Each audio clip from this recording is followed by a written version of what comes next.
सनातन धर्म में त्रिदेवों का सबसे अधिक महत्व बताया गया है। त्रिदेव जो कि प्रत्येक ब्रह्मांड को अपने अनुसार चलाते हैं। हर एक ब्रह्मांड के अपने अलग त्रिदेव होते हैं। प्रत्येक ब्रह्मांड में ब्रह्मा, विष्णु और महेश होते हैं। आज की इस वीडियो में हम आप सभी के लिए त्रिदेवों के प्रमुख दिव्य अस्त्रों के विषय में वीडियो लेके आए हुए हैं। तो स्वागत है आप सभी का आपके अपने YouTube चैनल हिस्ट्री डिस्कस में। तो आज हम आप सभी को यह बताने वाले हैं कि सनातन धर्म में त्रिदेवों में किसके पास सबसे अधिक शक्तिशाली दिव्य अस्त्र थे, जो कि बहुत अधिक भयंकर और महाप्रलयकारी अस्त्र थे। सर्वप्रथम बात करते हैं परमपिता ब्रह्मा के विषय में, जिन्हें पृथ्वी का सृजनकर्ता भी कहा जाता है। ब्रह्मा जी के पास ब्रह्मदत्त नाम का एक अति शक्तिशाली बाण था। इस बाण का उपयोग श्री राम ने रामायण युद्ध में रावण के खिलाफ उसके अभेद्य कवच को तोड़ने के लिए किया था। ब्रह्मास्त्र जिसे अस्त्रों का देवता भी कहा गया है। ब्रह्मास्त्र जो कि एक अति शक्तिशाली और प्रलयंकारी अस्त्र है। ब्रह्मास्त्र का प्रयोग रामायण एवं महाभारत युद्ध में कई बार योद्धाओं के द्वारा किया गया है। त्रेता एवं महाभारत में सभी बड़े बड़े योद्धाओं के पास ब्रह्मास्त्र जैसे शक्तिशाली अस्त्र का ज्ञान था। श्री राम, श्री कृष्ण, मेघनाथ, रावण, अर्जुन, द्रोणाचार्य ऐसे तमाम योद्धा जिन्हें ब्रह्मास्त्र का ज्ञान प्राप्त था। ब्रह्मशीर अस्त्र ब्रह्मास्त्र से भी 4 गुना अधिक शक्तिशाली अस्त्र था। कहते हैं कि ब्रह्मास्त्र ब्रह्मा जी के एक सिर को रिप्रेजेंट करता था, परंतु ब्रह्मशीर अस्त्र ब्रह्मा जी के 4 सिरों का प्रतिनिधित्व किया करता था। ब्रह्मशीर अस्त्र इतना अधिक भयंकर था कि यदि इसको अपनी संपूर्ण शक्ति के साथ किसी पे प्रयोग किया जाए तो उसकी राख भी नहीं बचती थी। ब्रह्मशीर अस्त्र का ज्ञान श्री राम, मेघनाथ, रावण, अर्जुन, अश्वत्थामा और गुरुवत द्रोणाचार्य के पास था। इसी के साथ ब्रह्म ऋषि विश्वामित्र भी ब्रह्मशीर अस्त्र का ज्ञान जानते थे और महर्षि अग्निवेश भी। ब्रह्मा जी का एक और अत्यंत शक्तिशाली अस्त्र था जिसे हम तमसा अस्त्र कहते हैं। तमसा अस्त्र रावण के पास त्रेता युग में था। रावण ने इस अस्त्र का प्रयोग कर कई लाख वानरों को एक साथ मार गिराया था। ब्रह्म शक्ति यह वही अस्त्र है जिसे मेघनाथ ने लक्ष्मण जी पे प्रयोग किया था। ब्रह्म शक्ति जिसे हम सभी शक्ति बाण भी कहते हैं, यह अत्यंत शक्तिशाली और एक अचूक अस्त्र माना जाता था। यह अस्त्र एक बड़े और शक्तिशाली दिव्य भाले के समान था, क्योंकि किसी को भी मारने के बाद पुनः चलाने वाले के पास लौट आया करता था। ब्रह्मांड अस्त्र ब्रह्मा जी का सबसे अधिक शक्तिशाली अस्त्र कहा गया है। ब्रह्मा जी के पश्चात श्री राम के अतिरिक्त इस अस्त्र का ज्ञान किसी और को था ही नहीं। यह अस्त्र इतना भयंकर था कि इसको एक बार प्रयोग किए जाने पर किसी भी संपूर्ण ब्रह्मांड का अंत भी किया जा सकता था। हाँ, तो यह भी जाता है कि ब्रह्मांड अस्त्र में ब्रह्मा जी की समस्त शक्तियां विद्यमान थी। भगवान नारायण यानी श्री भगवान विष्णु के पास भी अनन्य दिव्यास्त्र थे। इनमें से कौमोदकी गदा एक प्रमुख अस्त्र माना गया था। कौमोदकी गदा विश्व की सबसे अधिक भारी एवं सबसे अधिक शक्तिशाली दिव्य गदा थी। गदा के प्रहार से किसी का भी बचना असंभव था। श्री विष्णु की तलवार जिसे नंदक तलवार कहा जाता है, यह तलवार संपूर्ण विश्व की सबसे अधिक शक्तिशाली तलवार चंद्रहास तलवार ही समान शक्तिशाली थी। विष्णु पुराण में इस तलवार को सबसे अधिक पवित्र एवं शक्तिशाली बताया गया है।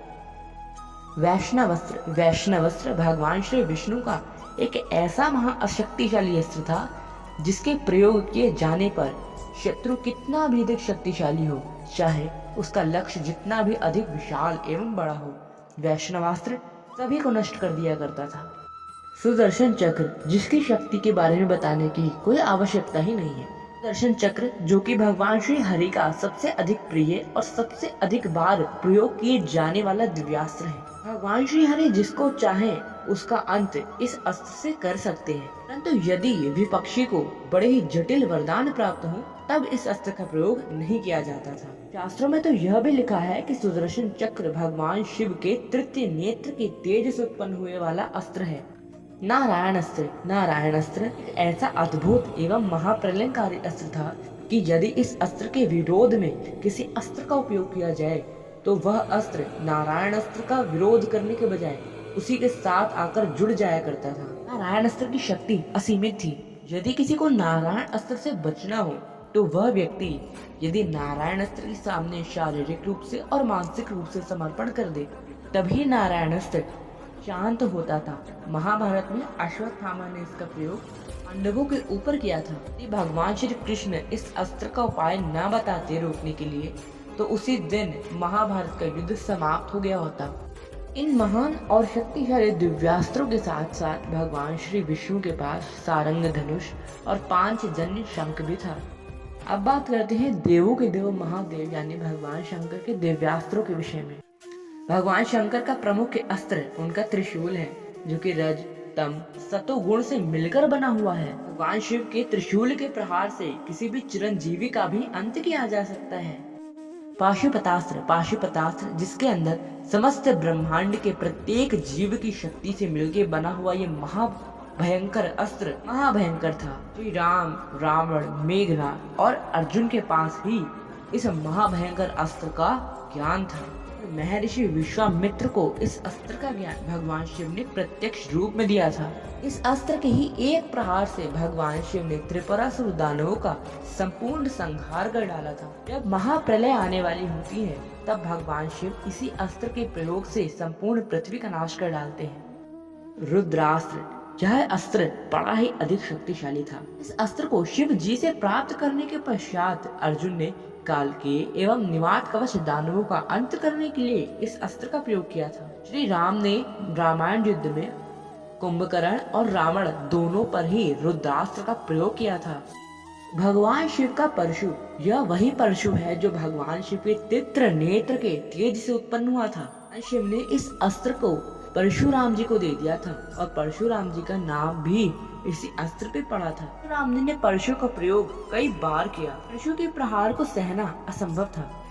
भगवान शंकर का महेश्वरास्त्र एक बड़ा ही शक्तिशाली एवं विनाशकारी अस्त्र था। यह अस्त्र लगभग पाशुपतास्त्र के समान शक्तिशाली अस्त्र बताया जाता है। यह पुराण के अनुसार जब माता आदि पराशक्ति पर जब शंखचूड़ ने वैष्णवास्त्र चलाया तो उसका निवारण माता रानी ने महेश्वरास्त्र से ही किया था। महेश्वर अस्त्र का प्रयोग लक्ष्मण जी ने मेघनाद पर भी किया था।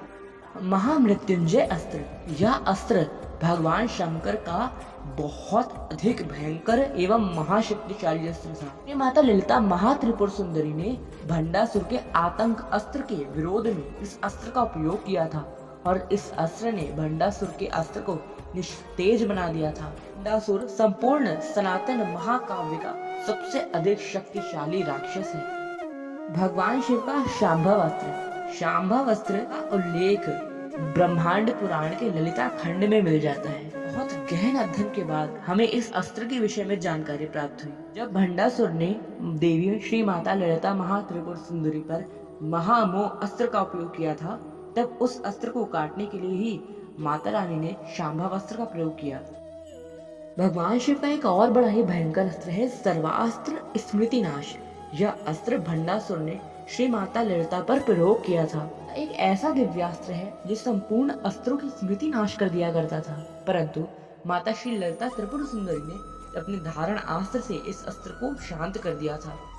चलिए अब आपको बताते हैं भगवान शिव का सबसे अधिक शक्तिशाली दिव्यास्त्र के विषय में और एक ऐसे अस्त्र के विषय में जो कि संपूर्ण सनातन महाकाव्यों का सबसे अधिक शक्तिशाली दिव्यास्त्र है। इसे असलियत में महाअस्त्र भी कहा गया है।